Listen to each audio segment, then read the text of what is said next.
Okay. I took a couple of notes. I mean, it's just kind of a thing that we do is we're doing a live show every Tuesday. We talk about stuff. So welcome back to another Wisco Fanatics Tuesday evening where we talk about the Packers. Pretty in-depth, I would say. Probably worth note-taking about. But this week we got another W. Even on a short week, Packers showed that their week 1 win was not a fluke and that their defense is for real. So we're going to start with the defense like we normally do. So we're going to hit the intro. We're going to recap the Commanders game and then preview the ass whooping that the Packers are about to put on the Cleveland Browns on Sunday. Welcome to another episode of the Wisco Fanatics Show, where we cover the Packers, Bucks, Brewers, and Badgers basketball and football teams from an optimistic and realistic perspective. Wisco Fanatics is brought to you by Cardboard Legacy, Wisconsin's most complete sports card shop. Buy, sell, grade, and consign all at their location in Oshkosh. Alrighty, so as I said, Packers 2-0, started with two pretty good offenses, held them both under 20 points, the Lions to 13, and now the Commanders this week to 18. So, Simon, starting with the blitz versus coverage breakdown, what did you see from the Packers defense? Yeah, Packers blitzed a little bit more this game, kind of surprisingly. They blitzed 12 plays. Forcing 7 pressures on those plays, and it went sack for -1, incomplete, 9 yards to Zach Ertz, sack for -10 yards, incomplete, 7 yards to Terry McLaurin, 10 yards to Debo for a touchdown. So all in all, they got 2 sacks. Jane Daniels went 3 for 10 for 26 yards and a touchdown. That didn't end up mattering at the end of the game. I think that's pretty good. Love that. I think just in general, the NFL loves playing nickel defense. It's kind of more like base now. They played only 6 plays of base defense, and through the first 2 weeks, the Packers are playing man at a 22% rate, cover 0 at a 1% rate, cover 1 at 21%, and cover 3 at 28%. Interesting. So he mixes up coverages pretty well. Yeah. Jake, how you feeling about the pass rush? Man, the pass rush is something special. Not only, and rightfully so, we give a lot of respect to Micah Parsons. That's his specialty. Obviously, he's a very good player all around. But he seemed to raise. We thought it was just going to be Rashawn Gary, but there's another guy on this defensive line that is playing motivated. Obviously, there's going to be a paycheck at the end of his rainbow, and that's Devontae Wyatt, man, and he is just fucking balling right now, dude. At the game on Thursday, I watched him probably half the plays that I was watching on defense, and I was like, dude, he is destroying every man that is in front of him right now. They don't stand a chance against him. He's dominating. Sorrell and Brooks, they combined for a sack on a big 3rd and 1. Cooper and Parsons, they combined for a sack. Wyatt got a sack. Gary got a sack. And Gary's sack was a huge momentum play as well. The Commanders converted their fourth down that they converted on Thursday night. They were 1 for 3 in that. I'll go over that more in depth shortly. But immediately after that 4th down, Rashawn Gary on 1st down got an 8-yard sack, which stalled the drive. So just momentum plays after momentum plays from this defensive front. And I think that everybody's going to agree with me when I say this, but I think that Cooper is probably the second best player in this defense. For a long time, people were still saying Rashawn Gary. I'm ready to say Cooper, bro. That guy flies around. He covers everybody. He's so good at blitzing. Dude, he is insane. I know that Xavier McKinney is still on the team too. I didn't forget about him. I know people are going to say that too, but that's what I would say. I don't disagree with that. Me personally, I just think that maybe in a more important position, middle linebacker is a little bit more important. We can have a debate on this all day long, but for me, I'm putting the football a little bit more. I'm putting Cooper up there. I know that Xavier McKinney is very good too. It's a good debate to have, and it's a good that we can have who's the best player on our defense. It's been a long time since we can be so excited about a defense, right? Yeah. So not only did the Packers have 4 sacks, they had 6 quarterback hits. Parsons, Van Ness, Cooper, Walker, and Wyatt. If you haven't seen the clip on Walker's quarterback hit, they kept running this bluff blitz with Cooper standing in the A gap, and Cooper actually backs out of it, and former Badger at center, He was waiting for Cooper to come. He's literally staring at him like, "Are you coming? Are you coming? Are you coming?" And Walker runs right behind him like a runway towards Shane Daniels. And I'm like, the gravity this guy is creating is insane. And on top of all the sacks and the quarterback hits, which are fun, 21 quarterback hurries. That's courtesy of PFF. You might have different numbers elsewhere, but Devontae Wyatt and Parsons both had 5 apiece. That's crazy. Gary had 3. Cooper and Igbari had 2 each. Barron, Sorrell, Walker, Brooks, and McDuffie all had 1 each. Wyatt also had 2 batted balls, so that's very good. If you're not going to get to the quarterback, get your hands on the ball, get your hands in the passing lanes. And I like this number. Barron Sorrell had a 33% pass run win rate, so he might be cooking up something later in the season too. The Packers are insanely deep at defensive front after years and years and years addressing the issue. They get rid of a guy who was like the original first-round pick on the defensive line, and now everybody's just good. That's crazy to me. But I love the pass rush. It's making the whole defense good. The energy is insane. Lambeau energy is insane. Bryant, you're going to have so much fun when you go to Lambeau this year, dude. Yeah. I'm telling you, the air feels different there, bro. Yeah, I'm excited about it for sure. The guy wearing number 1 makes a big difference. He really does. It really does. He played 47, Micah Parsons, that is, played 47 out of the 69 snaps, 68.1%. Nice. I was hoping for, yeah, that was nice. I'm like, dude, he couldn't have played like 1 or 2 more snaps. Play 69% of 69 snaps. That would have been electric. Right. But I was hoping for him to be around 60%. For him to go from 47% of snaps to 68% of snaps, that to me says that A, he's ramping up in the system very well, considering he only had 4 days in between game 1 and game 2. Yeah. That's a 21% increase with only 4 days off in between games. And it also eases a significant amount of worry on the seriousness of his back injury. Well, did you see what he said after the game, where he said it was pissing him off that he wasn't playing more. So he wants to play more. So I expect him. Originally, it was funny because after the first week, he's like, I think by the end of the month we should be good. No, and after the game 2, he's like, screw this, I want to play them all. So I think we'll see him quite a bit against Cleveland. Yep. So he was leading the team in pressures. He was credited with 8 pressures. Also drew 2 penalties, was the highest graded defender. Scott, yes, it was a great win. Welcome back. Jake brought up Devontae Wyatt and how eye-catching he is on the field, and brought up the 2 batted down passes that he had to go with 7 pressures, second on the team, only to Micah Parsons. And I realize we're 2 games in, but I am going to conduct, and this train is going to be at the station for those who want to board. Devontae Wyatt's going to be a Pro Bowler this year. Yeah. I can see it. So I understand we're 2 games in, but we're talking about 2 good offenses, even though one has a rebuilt offensive line and the other one has a meh offensive line. But they were both top 5 offenses last year. I'll say he'll play at a Pro Bowl level. I don't really trust random fans to, recognize him right away. So if he doesn't get that recognition for Pro Bowl, then I'm not going to rule out an All-Pro for him. Yeah. I understand there's a lot of other good defensive tackles, but the respect that the Packers defense is getting through the first 2 weeks of the season tells me that it's possible. And yes, Zach, a very fun 2 games so far. It is good to see. I called this last week. Good to see Carl Brooks have a better game week 2 than week 1. So it's good to see him grow. Barron Sorrell, Jake brought up that he has first sack. Congrats to him. LVN was kind of quiet, although he did force a throwaway, had a quarterback hit, was credited with 2 run stops. But the Packers defensive line as a whole, like Jake said, with the depth, the Packers as a team forced 33 pressures. 26 of them came from defensive linemen. Yeah. Bryant, how you feeling about the linebackers? Yeah, I mean, once again, you just see them flying all over. They're going to make some mistakes. Quay had a really bad missed tackle on the Ertz touchdown, but it's hard to. We can sit here and fault them for it, but I want them playing with their hair on fire. They're flying everywhere. I mean, they're all over the screen. Like Jake said, Cooper is everywhere. Well, so between Edge and Quay, they combined for 18 tackles, 3 quarterback hits, and Cooper had a half a sack.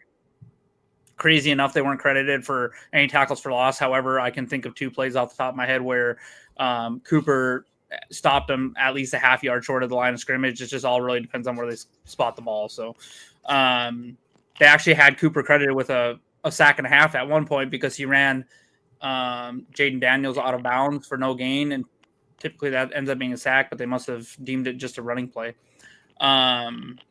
Isaiah McDuffie had a few tackles. There was one really nice run stop I recall him having. That was a really nice tackle. Hopper didn't play too much, and he had the dumb penalty on special teams that we'll talk about later.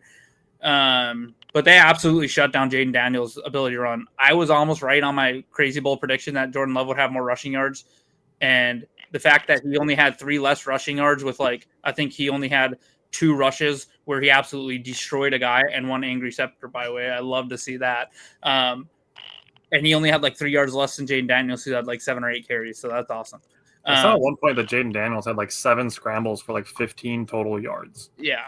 So really good job again by that has a lot to do with Quay and Cooper getting out on him. So in coverage, people are going to rip apart their numbers because they did allow 12 for 14 for 112 yards. But honestly, those are checkdowns that they pretty much just always credit against the linebackers. You're not going to find a lot of linebackers who coverage stats are absolutely insane. And then let's see here. I want to say one other thing. Stop talking about this. I've seen 3 different players this week talking about being traded or whatever. So Quay, offers for Quay. If anything, those happened prior to the season. Furthermore, why the hell would we trade Quay Walker after the way we're playing as a defense? And I've seen it for Romeo Dobbs, and I've seen it for Malik Willis. This shit, it's not happening. The only one I could see possible would be Malik Willis, and I'm not doing that unless the Cincinnati Bengals say, here's a 2nd-round pick. Maybe a third. I mean, at this point, it might be a high third. Somebody's audio is messed up right now. I can't. Jake sounds like a robot. Is it mine? Yes, it's Jake's. It's mine. Jake sounds like he's been smoking for about 7 He holds one of those things up to his throat. Zach gave us the numbers. He said it was 7 for 17 for Daniel. Yeah. So love that. Yeah. So overall, really good job again by linebackers tackling. Yeah, they had 8 missed tackles or something. It was like that. The only real 9 missed tackles. The only really bad one that I recall was the Quay Walker against Ertz that resulted in a touchdown. Got to make that tackle. Quay knows that. He'll probably hopefully learn from that. He's so fast he needs to stop overrunning people because he just needs to stop, and they're not going to get around him. So, but overall, really great team by the game again by the linebackers and tackling. Honestly, under 10, I'm not mad at it. I mean, when Joe Barry was the coach, we were happy if it was under 12 or 13. So for them to be under 10, I'm happy with that. Yeah. All right. So I'm going to skip ahead to Simon. Simon, how do you feel about the secondary? Really good. Nissan Nixon had a game. At the end. Well played. He had 4 per PFF, but everywhere else says 5 pass breakups, and he allowed 0 completions. There was one really sweet one where he came in and knocked out of, I think, Terry McLaurin's hands the last second. And, man, that was – it was 2 or 3 in, and I was like, dang, this might be Nixon's best game of his career. And then he just kept – he just balled out. Valentine had against Noah Brown. Was it Noah Brown? There was one on the sidelines that he knocked out of Noah Brown's. I don't know. He had 5 of them, so it's hard to tell. I was talking about the one where he caught it and he punched it out. Maybe, and then it was one step and just boom, and he knocked it out. I thought that was a really impressive play.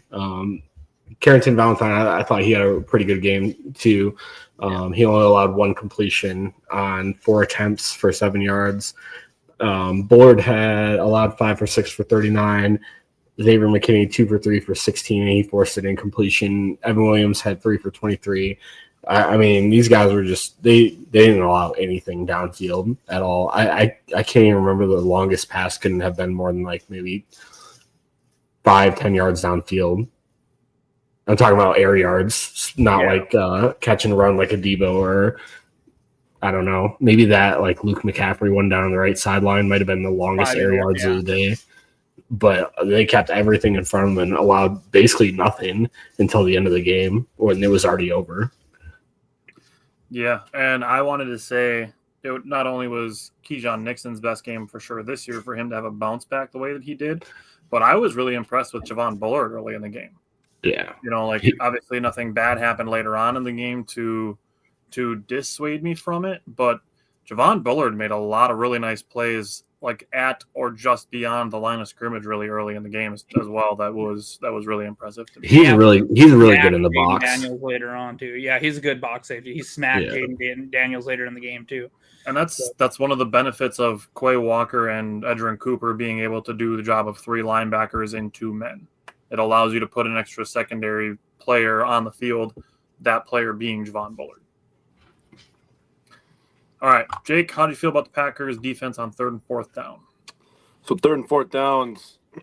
So we allowed 5 of 16, which is very good. That's 31%. I'll take that every single day, every single Sunday for the rest of the season. 3rd and short, they were 2 of 4. The 2 that they converted, 1 was 3 yards and 1 was 1 yard. Then 3rd and medium, they were 1 for 4. That's the 4 through 7 range. The one they converted was a 6-yarder. And then 3rd and long, they were 2 for 8. And both of them that they converted were when the Packers were playing prevent defense in the 4th quarter. So if the Packers really wanted to, they probably could have shut both those down if they were playing real defense. But overall, like I said, 5 of 16, 1 of 3 on 4th down. They were just really good. They put them in long situations. When they have as many attempts from 3rd and 8+ as they do from 1 to 7 yards, you're living good, man. You're living so good. So great job by the Packers defense on 3rd downs. All right. What about in the red zone? So red zone, I came into the year and I was like, you know what? I'd like him to be around this percentage, this, trying to sound all smart. How about you just not let him fucking get there? It's a good idea too. They got there one time. One time the entire game. They did give up a touchdown. But Daniels, to get into the red zone, hit a deep pass to McCaffrey, 19-yarder to get to the Green Bay 14. They had a 1st and 10 at 14. There was a 1-yard scramble. Man, they had Jaden Daniels shaking ass all night, man. That shit was so funny to me. 2nd and 9 from the 13. Daniels hit McLaurin for 7. 3rd and 2, there was a holding call on McKinney, so an automatic 1st down. From the 6-yard line, so it was a half the distance to the goal penalty. They had a 1st and goal from the 3. There was a holding on the Commanders. 1st and goal from the 8. There was a sack. That was Sorrell and Brooks, so big-time sack right there after the penalty. Gave them more yardage than a 2nd goal from the 10. That's where Daniels hit Deebo Samuel. And then they did get the 2-point conversion to Luke McCaffrey. But, people want to say, oh, it shouldn't have been that close, or the Packers shouldn't have let them do this.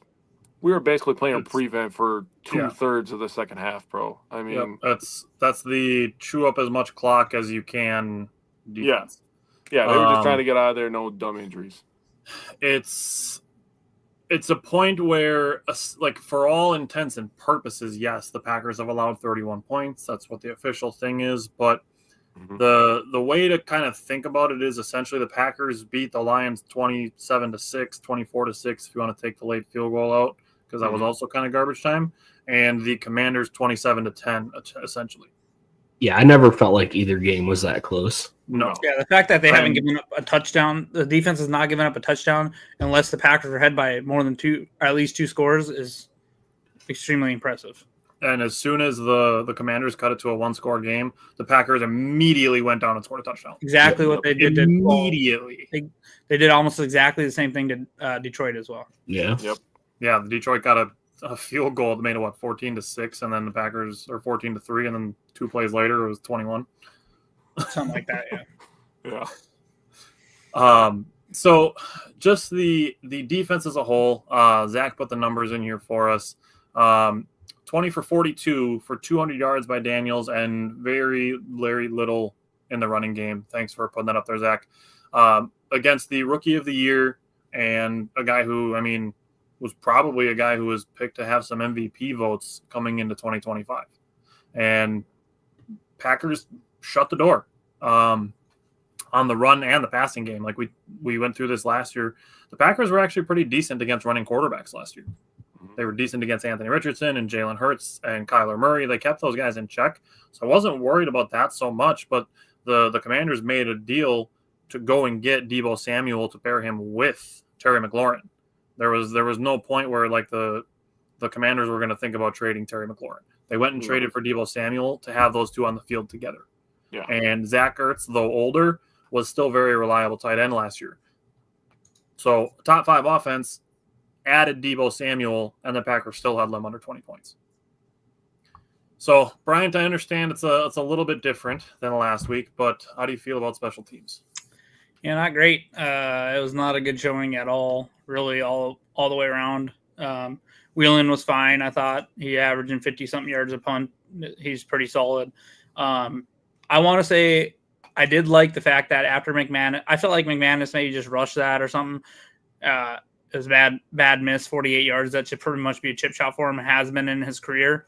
I want to say that I was saying when it was, I can't remember the score exactly. I think we're up exactly 2 touchdowns or something, or a couple scores. And I was with 7 minutes left in the game. And when they're there for the long field goal, I was saying punt, just punt it, make them go all the way down the field or whatever on this defense. But no, I love the fact that, after the fact, I love the fact that Matt LaFleur had the trust to send McManus out there to hit a 56-yard field goal in that situation. Because a lot of coaches are just going to punt there up to, pretty much once that kick went in, I didn't care what happened the rest of the game. I felt like that really kind of salted it away because then now it's a 3-score game and it's done. So really that shows how much Matt LaFleur trusts him. So good on him for that. The rest of the special teams I thought was trash.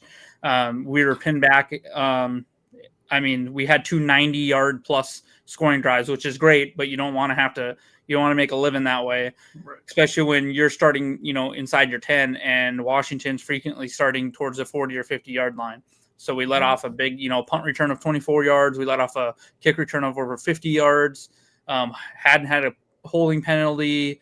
Hopper had that stupid face mask. So really just on discipline play. They need to be much better in the special teams, and I think they will be this next week. Oh, Zach gave us a little note, too, that tied the longest field goal at Lambeau by a Packers kicker. So, love that. To your point, I don't think that Matt LaFleur sends out Anders Carlson or Riley Patterson to kick that field goal. Yeah, no. I agree. Nation around the National Football League, with how good kickers are getting and now starting at the 35, I think the NFL again next year is going to have to address something because you have teams that can look at Dallas. They're kicking field goals from the 50-yard line. Like, you don't have to get any yards anymore. You know what I mean? Yeah, so you have to get two. Bryant, two you and I were in downs. agreement on this the entire offseason that they need to move the kicker back, not the touchback up. Yeah, exactly. Move the kicker back if you want returns. Do not move the touchback up. Yep. So, I guess I'll put my resume in for the NFL this year because, don't get me wrong, I like scoring, but it's not fair to a defense to give up 20 yards and give up 3 points, in my opinion, if it's on a fresh kickoff. That's what the NFL wants, though. Yeah. They want more points. So, but that just shows you how good our defense has been. You see, Detroit just put up 50-something points. Chicago's laughable. Once again, they won the offseason. Look how trash that team is, a trash heap. And then, and then at the same time, you see, we beat the hell out of Washington, who beat the hell out of the Giants, and the Giants almost just, put up 40 on or 37 on Dallas. So either we're really good or people are having really bad showings. I don't know. It makes me more excited for my team. Philly's just going to run away with the NFC East is what I'm also gathering. Yeah. So, but overall, special teams was not good. But it wasn't. It didn't cost us a game. We'll put it that way. I will say Matthew Golden needs to throw a fair catch every once in a while. Yeah. Yeah. Also, they should have called a flag though. There should have been a penalty on the one that he first got one was twisted down the absolutely a goal line flag. and the guy pulled his leg. And how do you lift up someone's leg and then toss them to the ground? And what was the explanation for that? Because I thought it was a flag. They just picked it up. They just picked it up. basically, because Golden rolled over the defender, they didn't blow it dead right away. So he was already down. But the defender doesn't really know that because he rolled over the top of him. By and the Golden whistle? landed on his feet. I don't get it. But I don't think you're allowed His to tackle shoulder people. still touched down for sure, so he was definitely down. Yeah. But because Golden landed on his feet and acted like he was going to start running again, the dude grabbed him by the leg and lifted him up and then toss him which down. I don't think you're allowed to do either way. So. Right. I think my But, explanation is that guy in Washington's a douchebag. That's my explanation. But yeah, here and there. So looking at the coaching, special team, or coaching and time of possession, I think the coaching staff did a really good job dealing with two new offensive line starters, one being a rookie who had a lot of penalties in the offseason, only had one this week, and it happened in the first 4 minutes of the game. Now, I understand we're going to talk about the offensive line in a little bit, and Darian Kennard did sub in for him for 17 snaps. He was playing. They made a point about it on the broadcast. He only played 17 snaps, so Anthony Belton still played 51 of the 68 offensive snaps. So I thought they did a good job preparing them for that. 0 penalties on the defense. I love that. Or special teams. It's a step up from last week. I'm not mad at Matt LaFleur going for it on 4th down on the first drive. There's a lot of game left. B, trusting your defense. C, trusting your offense. So I'm totally down with that. They did want to get a quick snap off, but Kingsley and Egbari started going out onto the field. I should have brought that up too during talking about special teams. Kingsley Egbari needs to know not to step on the field there unless he's told. Yeah. And I will say about that play too, just I feel like they were trying to rush. It kind of got thrown off at that point. I don't care that they go for it. Great, go for it.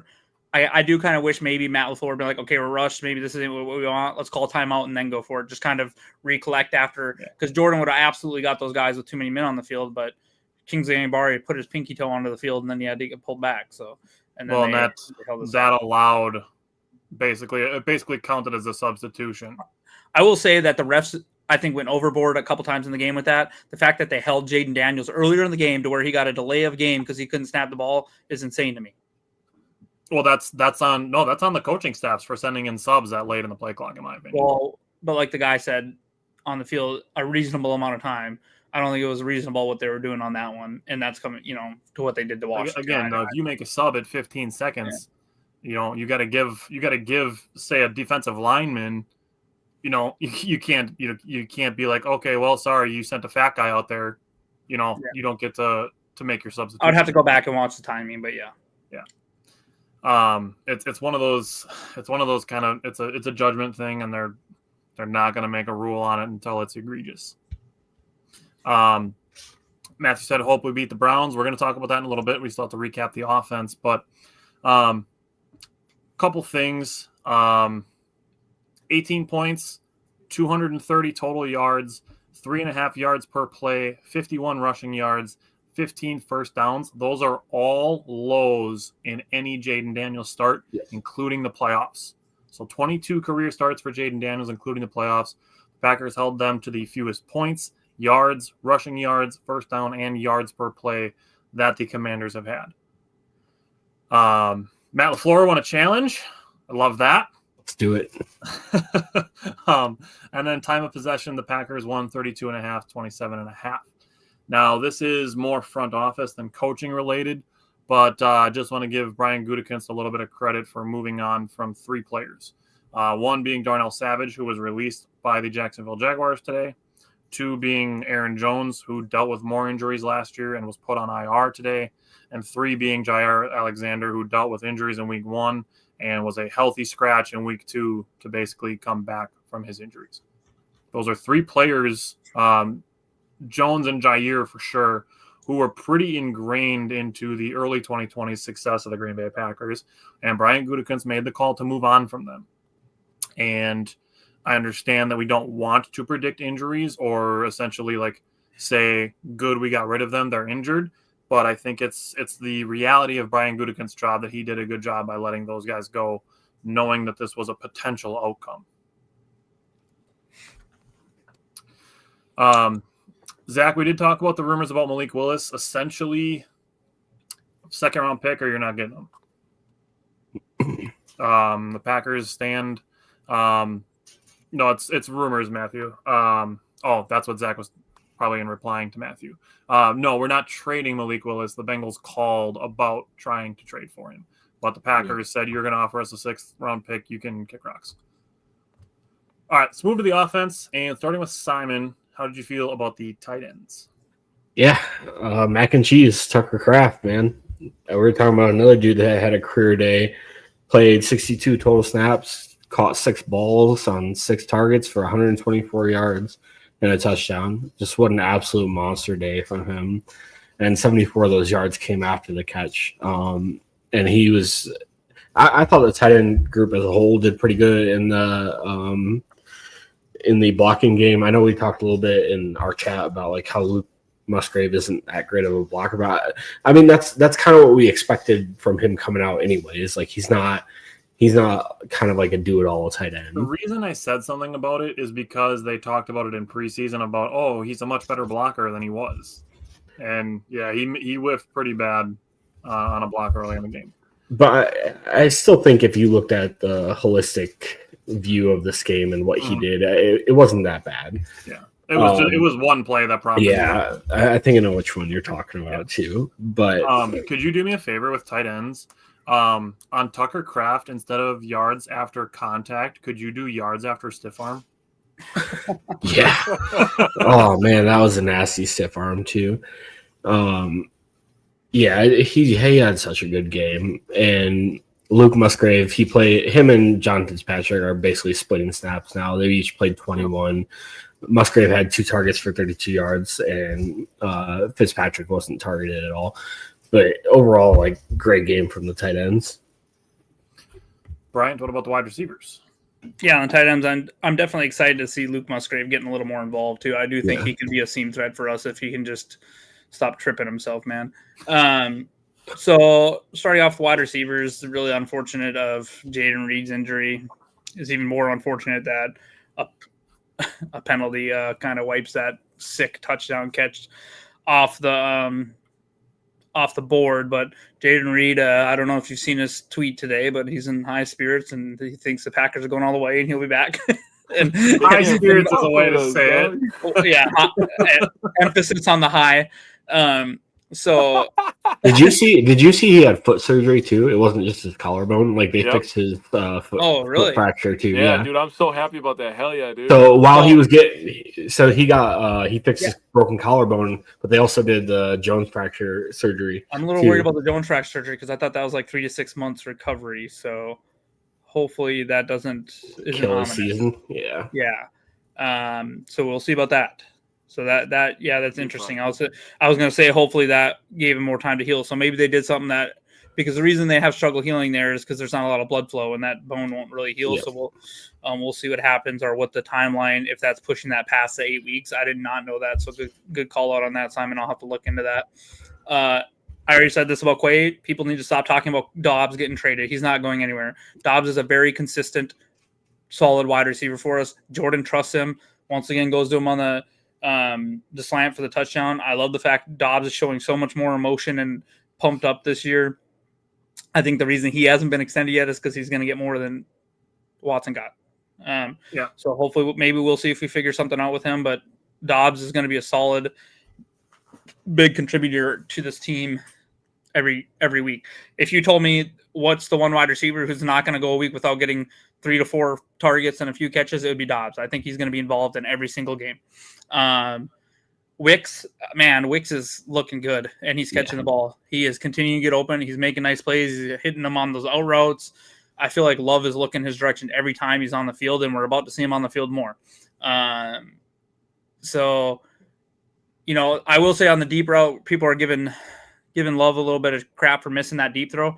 I think that's on Wicks a little bit. I think if he rounds that route, because it was like he was trying to reach out for it instead of just taking a step more inside. I thought the same thing. If he just takes a step inside on that, if he just rounds that route there towards the middle a little more, that's a touchdown. Yep. Easier said than done when you're running full speed, looking for the ball and everything else. I'm not an NFL athlete, but I think I think if you ask Wicks, he would say he probably wanted to break that one towards the middle of the field a little more because Love was throwing away from the defender and the other defender wasn't even really a factor in the play. But overall, really good job getting open on that. Heath, man, that might be one of the most disgusting catches I have ever seen. You want to know the actual numbers on it? Well, I know that it was like it was like 7.9%, and it was the third lowest completion since they've started tracking that that StatCast thing where how percentage of catching the ball. Stats. Yeah, it's the lowest completion in the NFL this year. Yeah, sick kick. I thought there was no way he got his Yeah, feet. I didn't think there was a I was way. like, you have got to be kidding me. I bet the stadium probably exploded when they seen that replay, huh, Jake? Yeah. It was loud, dude. It was loud as hell. That's disgusting, dude. And Heath knew it too. He stood up and he was like, I got that catch, man. So Matthew Golden, I thought he's doing his job. That one up too. Let's say he's doing his job, and Jordan Love just missed them. They are. This is what I put. Matthew Golden and Jordan Love are getting very close to being super explosive. Good job by Golden to getting open deep twice. Jordan just missed him. You could see Golden a little frustrated with it. He definitely wants to hit one of those. But once again, I think so. After Reed went out, a lot of the slot snaps went to Golden and Wicks. We're going to see both of them too that I just talked about on the field a lot more. And I think Golden's going to make some hay this week in the slot with quick passes and getting to run after the catch. So that's one of my early bold predictions there. Me too, dude. Yeah, and then Savion and Golden added to the running game as well. Savion is explosive, man. He is so explosive. He slips there, but he is fun to watch too. So excited about all of them. So overall, I think the wide receivers only had 8 catches, but it felt like there was so much more involved in this game, and they did a pretty good job. That was one of the things that I had within the passing game distribution with Matthew Golden. Seeing people complaining a lot about it on Twitter, and I really just have 2 things to say about it. Is 1, the NFL is not fantasy football. And 2, like you just said, listen to when Simon talks about the running game, because Matthew Golden's name is going to be brought up.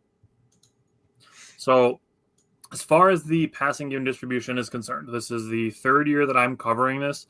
Jordan Love has still not targeted fewer than 7 players in a game.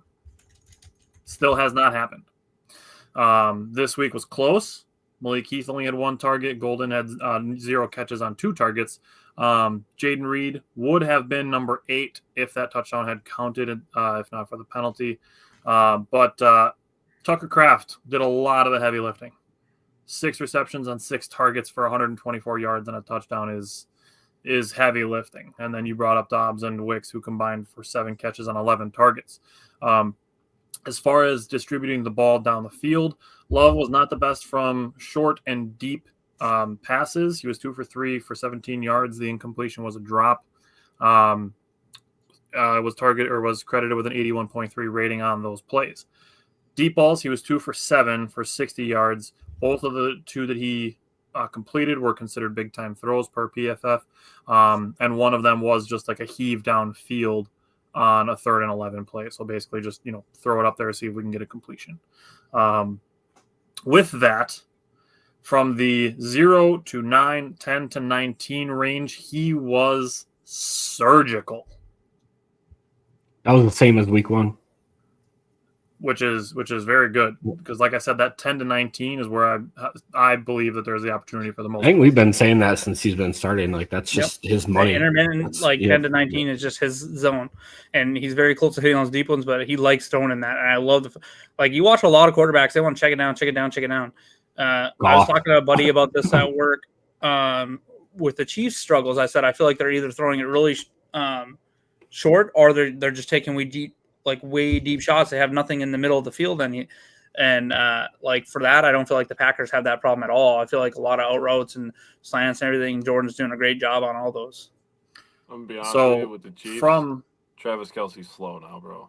He doesn't command that intermediate area anymore. Yeah. That 0 to 19 range, that counts for 2 zones. Jordan Love was 15 of 16 for 215 yards, 2 touchdowns, and 152.6 rating. Jeez. It's pretty good, eh? Yeah. So very, very good on the short and intermediate passes. Going into the offensive line, Brian, how did you feel about the O-line?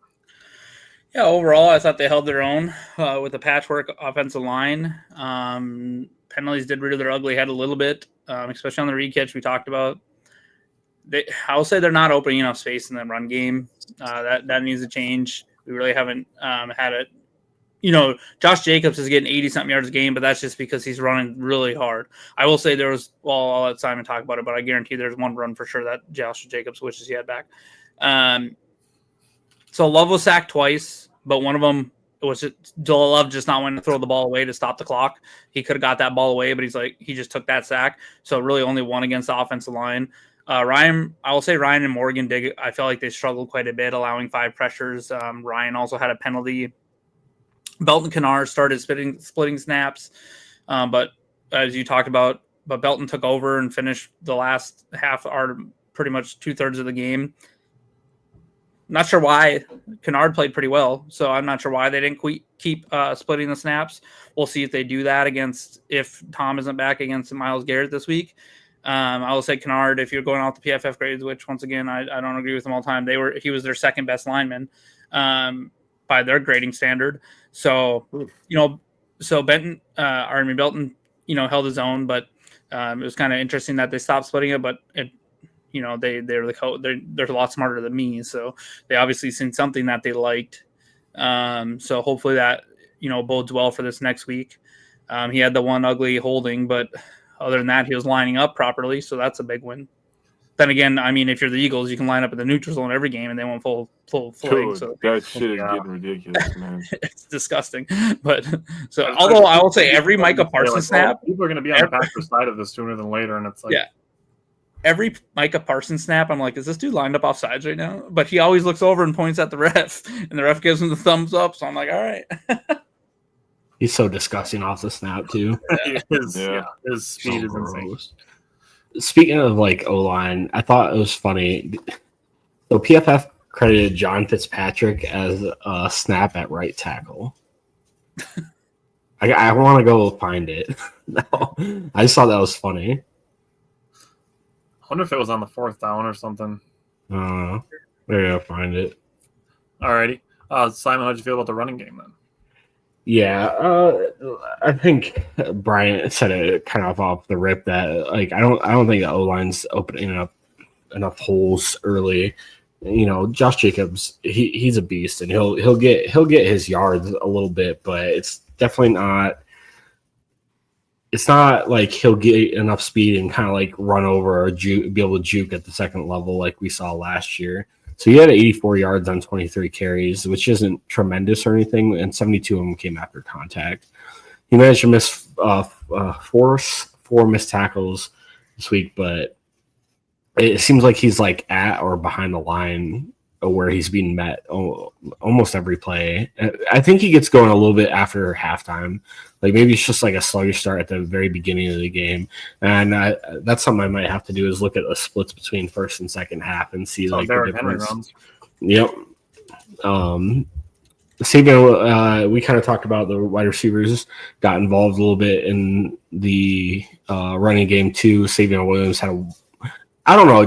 How do you guys feel about that wildcat look? It's kind of interesting.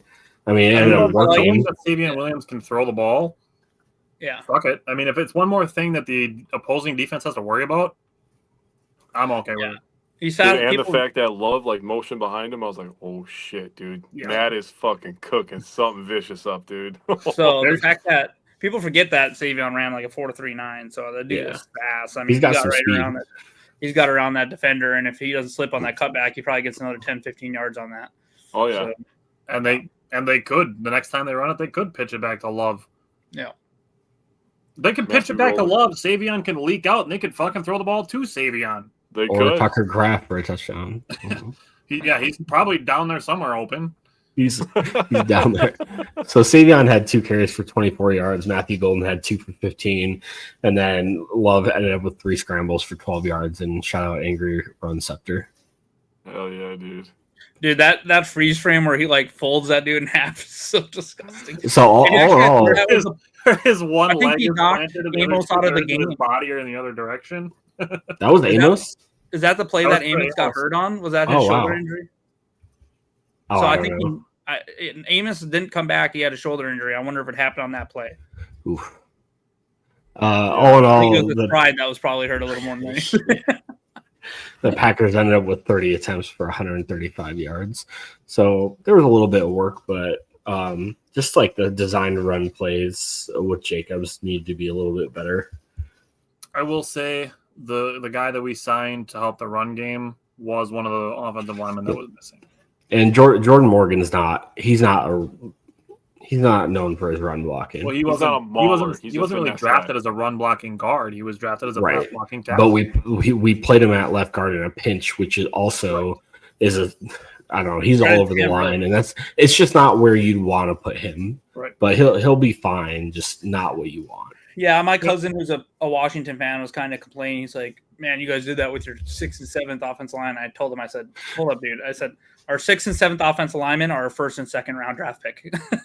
And also speaking of talented. that too, is like all the people that were complaining about Belton and Morgan picks. Like this is why you make those picks. Yep. And then next year when we don't have Rashid, probably I'm not gonna tell anything. Rule it out. We don't. Yeah. Thank you. When we don't have Rashid Walker because he's probably gonna go play elsewhere, we can slip Jordan Morgan in that left tackle spot, and then guess what? We're gonna probably draft an offensive lineman again next year. Yeah, probably. Yeah. I think it's possible that Elton Jenkins is not a Packer next year. Yeah, that's a possibility too. Not something I'm If like. he keeps playing the way he's at wanting to center, do. I hope they find a way to keep him because he is playing well. Yeah, he's playing pretty good. But I vividly remember posting about Jordan Morgan when the Packers drafted him. This is not a sexy pick.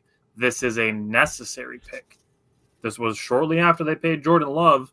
You protect your investment in your quarterback. Do And you guess want what? to see what happens when you don't do that? Yeah, Look at the Cincinnati. Packers' Joe week Burrow. 6 opponent. Yeah. Cincinnati has monumentally fucked themselves by not protecting Joe Burrow. Twice they fucked themselves by not protecting Joe Burrow. He's missed an entire season already and now is going to miss probably 10 games this year because they did not invest in their O-line. And at that point, To play wide receiver, which is fun. It sells tickets. I mean, it makes fantasy football fun, but it does not win you a lot of favor with your quarterback. Well, on top of that, the Packers have the best example of all time of what happens when you invest in a quarterback early in a draft and you don't draft offensive linemen in their basement. Look at the Chicago Bears, dude. Yes, I understand that this offseason they did try to spend a little bit of money. dude, they but pumped money in that literally never offensive line. draft O-line. Darnell Wright. They picked They Armejdi or whatever, And they missed on Darnell Wright. So Darnell and Wright's Armadeji. What's his name? The dude. Yeah, Yeah, I wanna go he's play not that good guy. either. But to your point, Jake, Holy. they're pumping in absolute pick after pick. Like how many years in a row did we pick 2 or 3 offensive line? And like one of them's 7. gonna stick. You know what I mean? So how often do you see teams not doing that? Where we're doing that, And then the you know, other your guy that fans they are went and screaming got. about us picking another offensive line. It's like, well, guess what? Now we're 7 deep, maybe 8 deep if you want to consider how Kennard was playing. That we You know just picked up with a 6th round draft pick. We're 8 offensive linemen deep. The funniest part too is the Bears extended polls. It's know, just they so couldn't get- funny, dude. Why did they do win? that, bro? Why did they do that? They tied him to Ben Johnson. Yeah, they tied him to Ben Johnson That's, and Caleb Williams. oh my God, dude. Well, they all can go down with a cinder block together. I don't know. Yeah. That's 3 dudes with 6 legs running a 4-legged race. You're not wrong. They are all tied together. Yeah. But then the other guy that they brought in was what, 33, 34 years old? Yeah.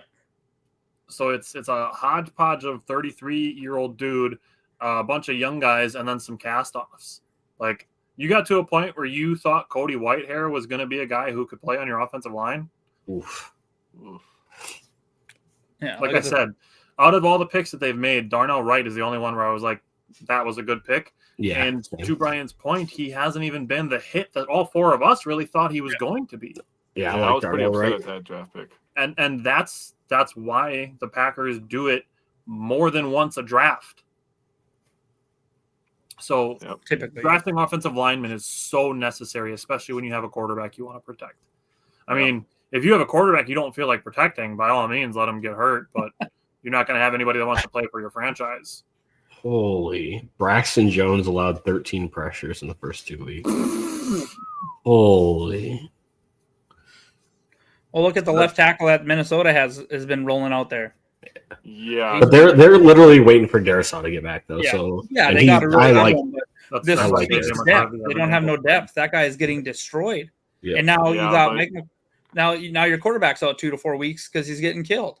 Yeah, JJ Because they McCarthy's don't not want going him to to make get it. killed further. Yeah.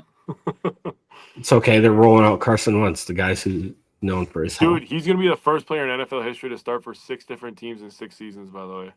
Nice. Good Oh, for him. really? That's I a true heard fact. that today in the Dan Patrick Show. I was like, Holy. that's North an Dakota elite State stat. boy. Oh, that's right. He started that BS Week 18 game Yep. last year for the Kansas City. Chiefs. Yep. That's right.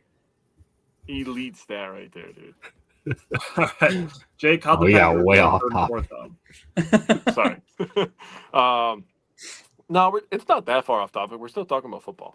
But We're talking about as the far North. as third down between the Packers and the Commanders, Packers offense went 5 for 12 on third down. So, I mean, you're still doing pretty good if you're getting 5 out of 12. It's almost 50%. So, 42% to be exact.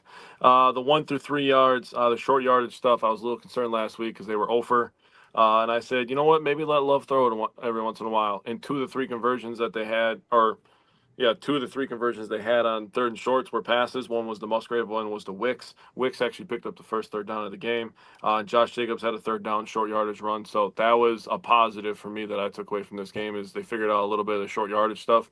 Because you're going to need that stuff as the season goes on, right? When you see people like Philadelphia come to town, which, in my opinion, I think Philly can be had this year. They're not the same Philly that they were last year.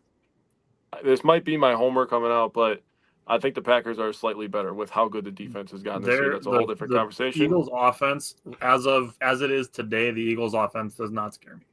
No, Yeah, they not can at go. all. If you Not at stop the run, they're in a lot of trouble. They're in a lot of trouble.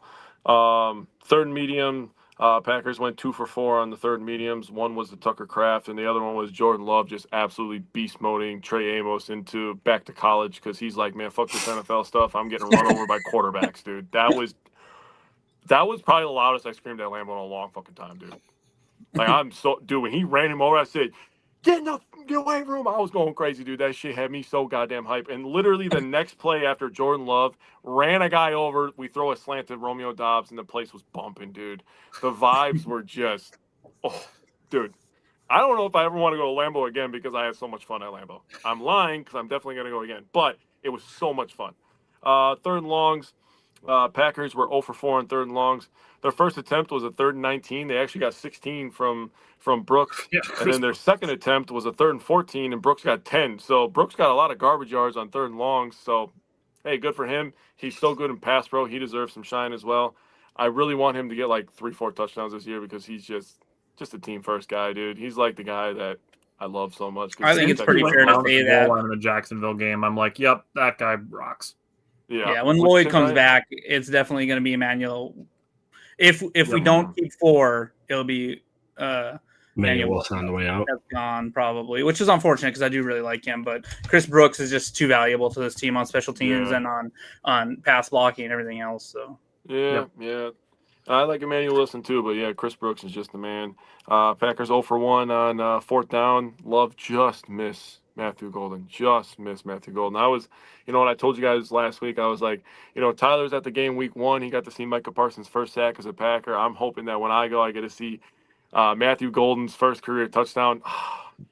I was probably 2.5 inches off. If you add both throws, I was probably 2.5 inches off from seeing his first touchdown. That long bomb, dude, I was like, dude, this place would have 92 yards. probably fell to the ground with how loud it would have been if you would have hit that pass. That would have been insane. Yeah. But I thought the Packers offense was just elite, to be completely honest with you. I feel like they left a lot of points on they did. the field. Yep, and still pretty comfortably scored 27. Yeah. Looking at And that's the the field. red zone, the Packers had 4 trips to the red zone. They started at the 20, the 7, the 13, and the 19. All of them except for one started on a first down. They scored touchdowns on 3 out of the 4. The one they ended up with a field goal. There were 2 throwaways and a 3-yard run by Josh Jacobs. That, in my opinion, was the only set of downs where I was like, okay, I did not like the play calls. And, it's obviously a little bit easier to say you don't like the play calls on a series of plays that don't work. I mean, it's really easy to just say that. But that play or that drive did still result in points. So 3 out of 4, 75% on touchdowns in the red zone. I will take that every single week. They did, like I said, 3 touchdowns and a field goal, 24 points scored in the red zone. There are only 8 teams in the NFL averaging 24 points total. So I'll take that from the red zone. Going into Jordan Love, Brian, how did you feel about Jordan Love's performance on Thursday? Almost on Sunday. Yeah, I thought he was really solid. Once again, I thought, just missing on those deep throws, which you'll want back. But on that first touchdown drive, I think it was the first one, where he runs the dude over. I mean, he's just putting the team on his back. I mean, like, he made that decision that he was going to hit that dude well before he hit that dude. And I think that was Amos's problem, is he thought, he's probably just going to run out of bounds. Nope. He just run him over, does a spin, and gets another 5 or 6, 7 yards. And then if you watch his reaction afterwards, he's flexing, he's pumping up the crowd and stuff like that. I love to see that. Like that not only gets the crowd going, that gets his whole team going. And Micah Parsons even talks about it. He talked about how in the first week, Love kind of stumbled upon himself, and Micah gave him crap like, I thought you were an athlete and you're out there like a baby deer. After he smokes that guy, it's on like tape or audio or whatever. He comes over to Jordan Love. He says, "You took that shit personal, didn't you?" Like, you just smoked that guy. Like, so overall, like, he's just really doing a good job taking care of the ball. That first week, there's a couple of really like bonehead throws. Like, what are you doing, Jordan? I can't recall a single one this game that I was just like, what are you doing? And correct me if I'm wrong. I guess maybe I missed one, but I thought everything was really well placed. He was placing the ball really well. The one thing I've noticed a little bit is, and his wide receivers do a good job catching these couple of throws. He's been just like back on their shoulder on them, and hopefully that he doesn't miss one of those later on. But I mean, they're catching them, but when they're hitting stride, they're kind of having to reach back a little bit. But that's like, we're starting to nitpick things. You know what I mean? Like, still completion. There's only been a couple of those. So, but overall through the first 2 weeks, I think he's looked awesome. So I just want to throw out 2 things. Firstly, on trucking Trey Amos, doing that actually helped him avoid Frankie Louvu. Yeah. Because of the trucking Trey Amos and then spinning around, Frankie Louvu wasn't able to hit him square. So he actually helped himself from potentially taking a bigger hit. On the crossing route balls being on the shoulder versus out in front, this is a devil's advocate kind of thing. But I wonder if he's doing that at least a little bit on purpose, just to avoid having a receiver out like this, who then gets nailed in the rib cage by a linebacker, versus being here so they can catch, get 2 feet down, and then turn. It could be. I haven't seen any of them get hit right after reaching 3 feet to get that their ball. feet under them. And it's something where, you would ideally, with Jordan Love being a taller quarterback, expect him to be able to see over the offensive and defensive lines, to see if there's somebody that can potentially lay that hit, and then decide to put the ball, further in front or more on the shoulder. But just a devil's advocate thing that might be something worth mentioning at least. Yeah, either way, I mean, he's putting the ball where they can catch it. That's the biggest thing. It's just once he dials in this deep throw, we're cooking with gas. Yeah. Couple other things on Jordan Love. The pass to Malik Heath, the 7.9 completion percentage probability, that ball was 51.2 air yards. Damn. So it was a 38 yard gain, something like that, or 41 yard gain, but it traveled 51 yards in the air. So it's a 50-yard throw as the crow flies. Obviously, could have had a third touchdown to Jaden Reed. That was wiped out by a penalty. That drive did end in a turnover on downs. And the Packers, with a missed field goal, still comfortably scored 27 points. So this is a game where the Packers could have, if everything is executed well, scored 33 to 37 points. Jordan Love did have 5 throwaways. I think he handled the pressure well. He was pressured 16 times through 5 throwaways, and then, to Bryant's point, 0 turnover-worthy plays. And then, just saying, play action. You guys all know how I feel about it. He was 8 for 13 with a 129.8 rating in play action. Also, both touchdowns came out of play action. So, Simon, how did you feel about Jordan Love? Yeah, I had pretty much all of that. I want to emphasize, because the throwaways are really good. Like, I thought there was some really good where he just live to see another down, and that's something that you see progress that Jordan Love's making. He's also not afraid to huck it down the field. He had an ADOT of 15 yards this game, that's a lot. Stupid. It's just stupid. The touchdown nullified to Reed, absolute dot. That was a tremendous throw.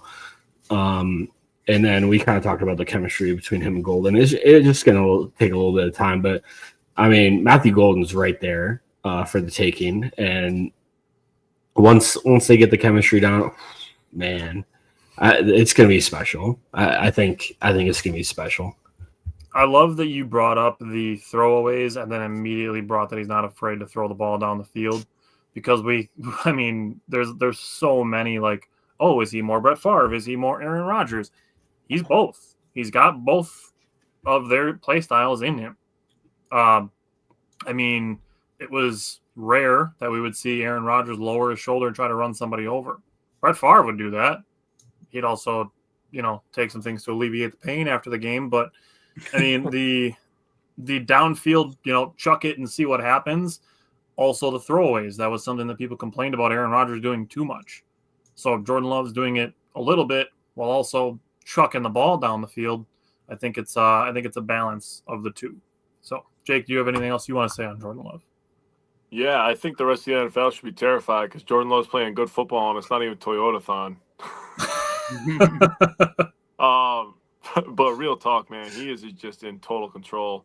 All the checks, the accuracy is there, the arm strength is there, and the main thing that you take away is that the confidence is there, and he is absolutely playing with unwavered confidence. I saw the numbers before. I don't remember the exact numbers. I know that when Jordan Love has a clean pocket, he's over 151 passer rating, and when he's pressured, it's around 39. So, I mean, that's just a massive difference. So give him a clean pocket, and this guy is absolutely going to dice you up. And I'm a little disappointed in Simon because he didn't bring up how Josh Jacobs absolutely sent Frankie Louvu into another dimension on the fucking goal line, dude.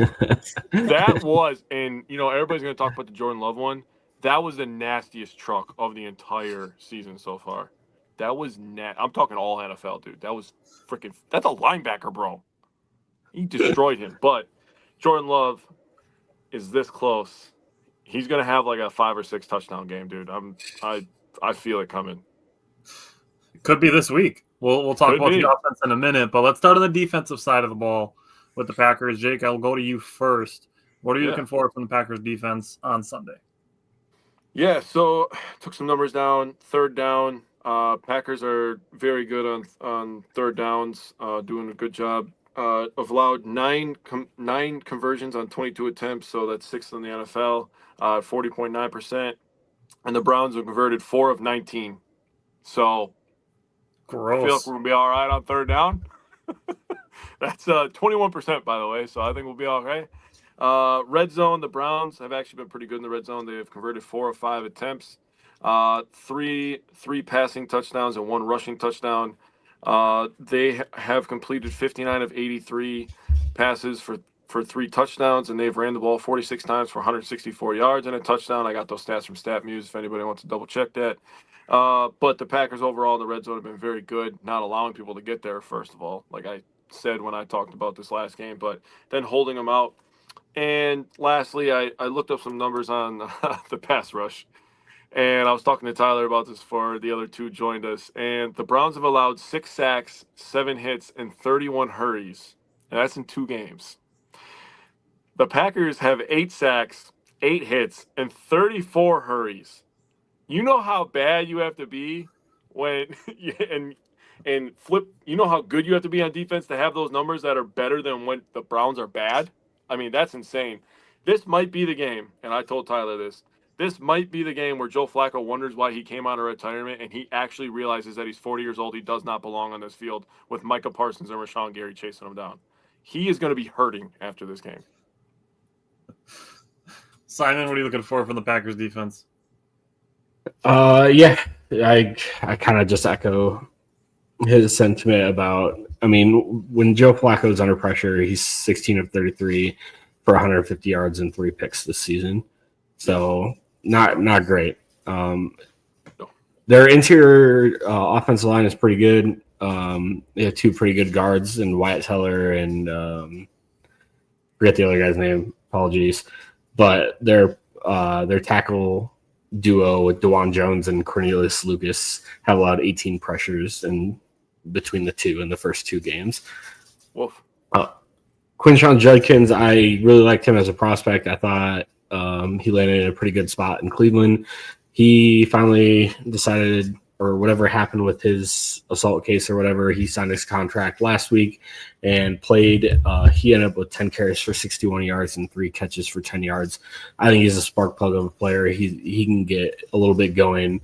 I would expect to see a little bit more of him this week as he kind of builds into the offense a little bit more. Yeah, and I'll talk about Judkins a little bit more later too, just a spoiler alert. But with talking about the pressure that you guys are talking about with Flacco, he's obviously not mobile either. Cleveland ranks 21st in pass blocking grade and 22nd in run blocking grade per PFF. And again, these grades, take them with a grain of salt. But I do think the Packers can play a 4-man front and essentially hold serve and get home at times. Or they can be aggressive, send extra, and pressure Flacco and not have to have like a fear that you're going to get picked apart. So I'll say more when we get to X factors, but Bryant, what are you looking for from the Packers defense? Yeah, kind of like you touched on, Flacco's pretty much a statue in there. He can't move like he used to.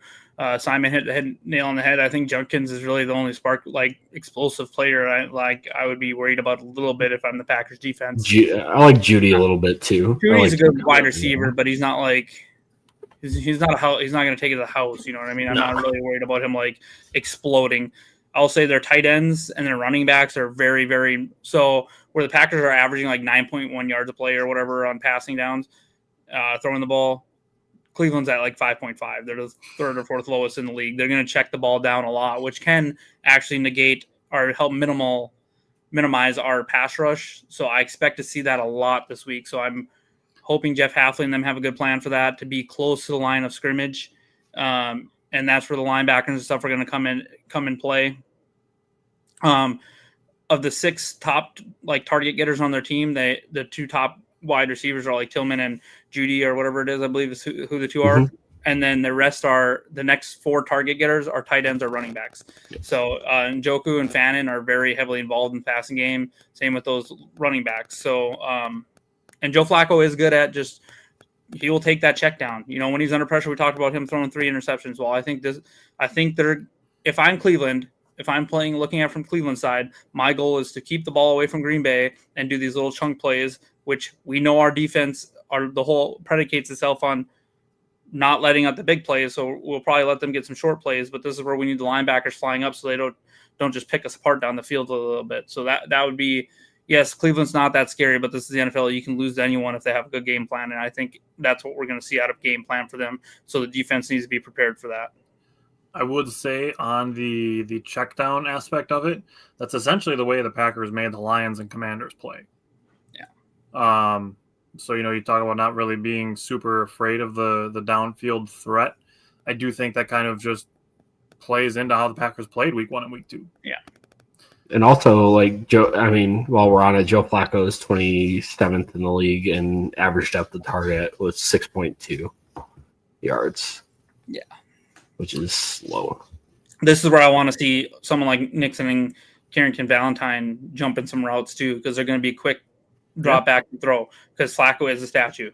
So he knows he's going to have to get that ball out quick. So if I'm Nixon or if I'm Carrington, I'm licking my chops thinking I can take one to the house, do a house call this week. I would love to see, because I've talked about it a whole bunch of times about how I think Keyshawn Nixon is really good at diagnosing wide receiver screens. I'd love to see him jump one of those. Yeah. If you look at PFF grades, the Packers have 2 top 5 corners right now. Interesting. The more you know. All right. Brian, how do you feel about special teams going into Sunday? Yeah, so to stop the penalties, Cleveland does not have a good special teams unit. Their kickers missed a field goal from less than 40 yards. He missed an extra point. They had a punt blocked. The longest return on either of the teams our either punt or kick is only 29 yards this year. So don't kick them any touchbacks because they ain't going very far. So really just play sound, clean game, and we'll be fine. I will say I could see Hardman getting the call up now that Reed is out, and I could see Hardman being the punt returner for this next few weeks. So that's something to keep an eye on. So really just play a clean game against Cleveland. And I think their special teams could make a mistake to where it helps us, such as like we've seen what happened with Washington, a couple missed field goals or, a block punt or something along those lines. All right. I'm going to go back to Jake. Jake, what are you looking for from the Packers offense on Sunday?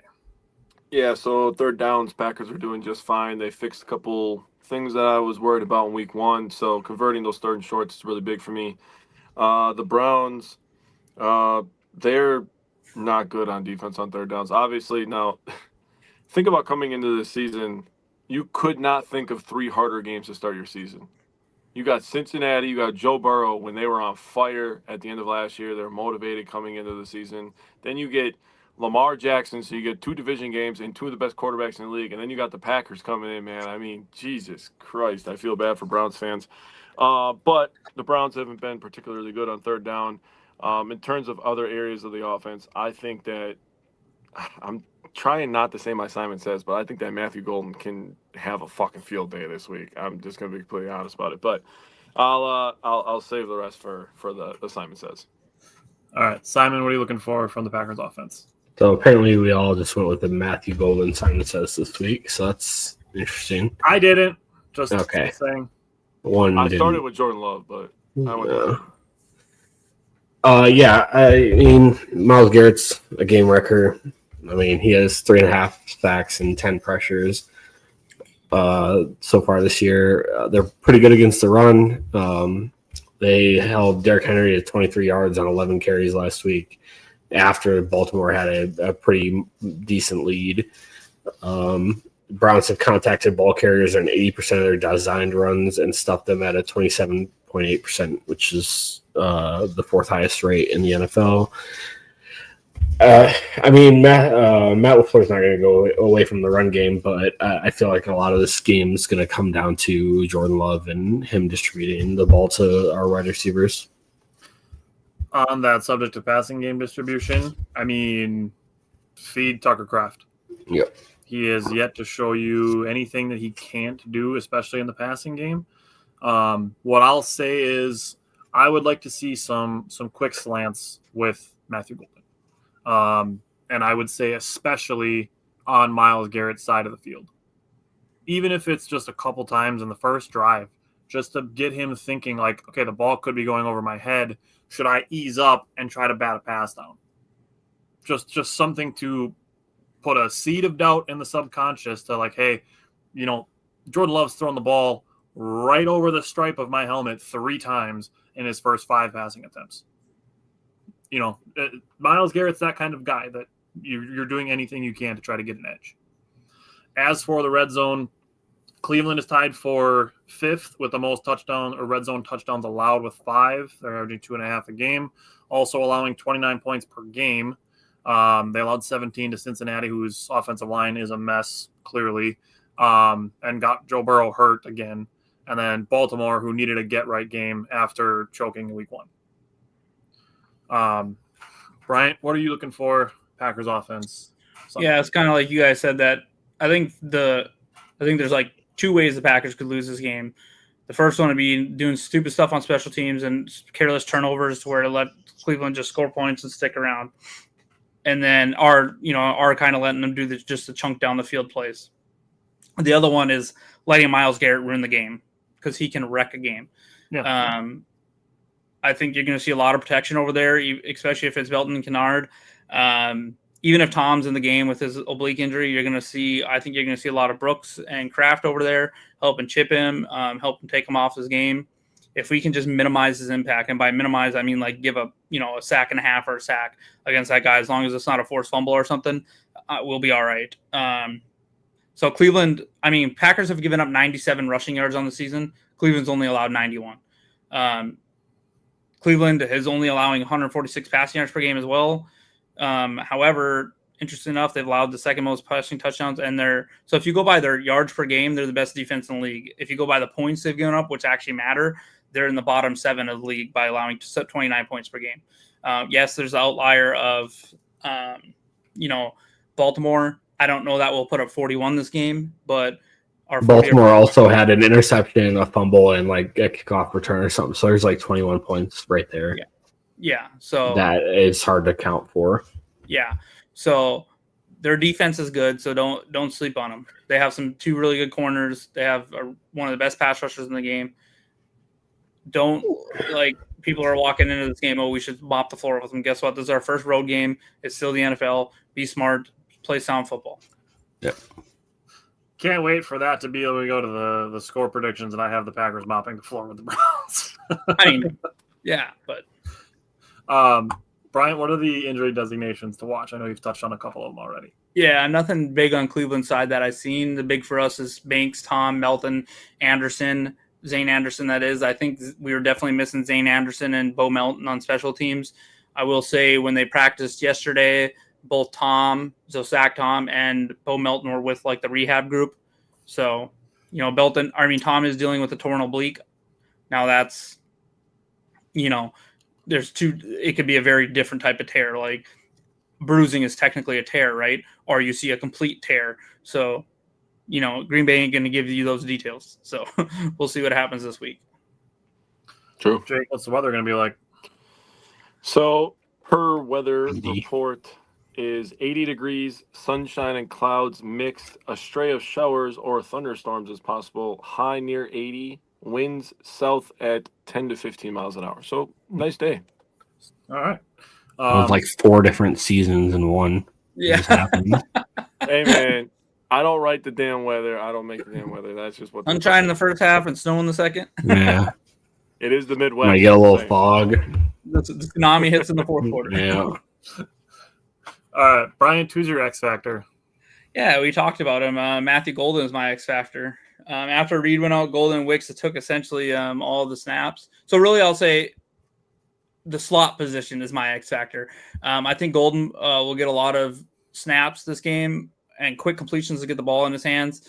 Cleveland's nickelback is not going to keep up with Golden. I looked up his 40 time. He ran a 4.50. If we can get Golden running away from him a little bit, I know there's football speed and there's 40 line speed. Golden's probably going to burn him a little bit. Like I said, I could be completely wrong, and we could see Wicks in that position the whole game. And I think Wicks could also have a huge game because of his route running. So I think the slot position, slot wide receiver, is an X factor this week because, like I said, their 2 outside cornerbacks are really good. Their nickelback is not that good, and where can you get a lot of quick passes to help mitigate Myles Garrett out of the slot? So I think that position is the X factor this week and how they address it. All right, Simon, who's your X factor? Yeah, I have whoever plays right tackle, basically. It's a tough. Like we talked about, Myles Garrett can absolutely wreck an offense by himself, and Malik Collins isn't that bad either. So Packer fans are excited about Micah Parsons. Myles Garrett's probably better than Micah Parsons. So yeah, he's not probably. He is. He is better. Yeah. Yes, he is elite against the. I would take Myles Garrett. Yeah, Myles Garrett's a monster. All right, Jake, who's your X factor? My X factor is Jeff Hafley. This is going to be the first time in his career that he gets a head coach fired. Hell yeah, baby, let's go. All right, my X factor is Lucas Van Ness. I think he can affect the game with his run defense. You guys brought up Quishon Judkins. He ran 10 times for 61 yards in his first game. I think if Lucas Van Ness makes some plays, he can take Cleveland out of essentially what is their game plan, like Bryant talked about, which is to control the clock and the Packers' opportunities to score. So going to your X factor, Jake. Here's my, for one, Jeff Hafley, he's terrible. No one should want him. But I was going to say my way too early prediction for 2026 is that Jeff Hafley is the Pittsburgh Steelers head coach next year. So does Mike Tomlin want to come be our DC? I mean, that is my way too early prediction. So, Scott said he got his Parsons jersey today. Nice. Golden jersey back ordered yet. Yeah, I want a Micah Parsons jersey. I'm thinking about grabbing the throwback before the game since I'm going to the game. They're wearing the throwback, so nice. I really want to get one of the full-size helmets. Yeah. All right. Those things are sick. Let's do some score predictions. Bryant, what is your score prediction from the head? Packers 30, Cleveland 17. Oh, I'm just going to go next because I also have the Packers scoring 30, but I have them holding Cleveland to 10. Me too. That's mine. 30 to 10? Oh. Nice. Deadass, 30-10, bro. All right, Simon, what's your I score? have, And you have the Packers I scoring have- 30, right? No, I have I think this is going to be a pretty decently low scoring game. I have it Packers 20, Cleveland 10. All right. Ooh. My score predictions are going to go very anti what you just said. It's going to be fun, but Cleveland's I mean, got a good defense. It'll be fun. I mean, Yeah, they they have a solid defense. Steve said halfway to the Giants next year. Let's go from the heart. Oh, Bryant good one. Steele, optimistic projections. Bryant, what is your score prediction from the heart? 34 to 13. All right. So I'm just going to preface this by saying I have very, very little faith in the Browns offense, and I have the Packers 38 to 3. 38 to what? 3. 3? That'd be disgusting. That'd be pretty gross. They can beat the Saints 30 to 0 last year. They can beat the Browns 38 to 3 in an ideal situation. Yeah. You want me to All go? right. Me go Simon? next? Simon. Hey, Jake, you can go next. Tyler, I'm not even shitting you. I have 38 to 6, bro. Ha! We were close. Garbage dude. time field goal. I have it 30 to 7 with a defensive score. Yeah, Alright. field I goal. would take any of these scores and have a very, very good Sunday afternoon. You want to jump? I'm just going to jump into Simon Says. My offensive one also relates to the score. Okay. And the Packers' largest margin of victory since 2014 is 41 points. Green Bay beats it by 1 and wins 49 to 7. I mean, it would take. I mean, that would be an absolutely disgusting game. It would take. I don't think so, man. Like, I just don't see us putting 49 points we on. don't think so. We just heard the scores, bro. I know. We're just too methodical with our drives. We're not. Yeah, I get it's- it that we scored with 2 plays the one time, but we're not like Yeah. Ravens or Bills. Where It, we're it like, would, yeah. Yeah. It would take a Ravens defensive special teams plus the offense would have. I don't know. It's just, All right. So yeah. I let's don't just think say so. this. We've been talking for the last hour and 22 minutes, and in that, we said Jordan Love and Matthew Golden are this close. Jake said that he feels Jordan Love's really close to having a 5 or 6 touchdown game. We talked about. I just don't said- think this is the team to do it again. And then we talked about. I said it. Keyshawn Nixon. If he's a guy who can diagnose wide receiver screens well, if he can jump one and take it to the house. if we're talking against Dallas and their D, maybe. I don't think we do it against But Cleveland. then I think Dallas's That's offense fair, is actually. good, That's good fair. enough. Yeah, I respect Dallas's offense a little bit.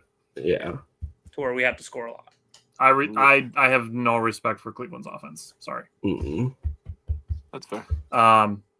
Scott said Ah. 28 to 6 and 2 touchdowns for Matthew. Hey, That's we're in funny. for that. All right. That's funny, Jake, Scott. Bryant, I'm assuming you both have offensive Simon Says that relate Go to ahead, Matthew Bryant. Golden. So I'll just give my 2 offensive ones right now.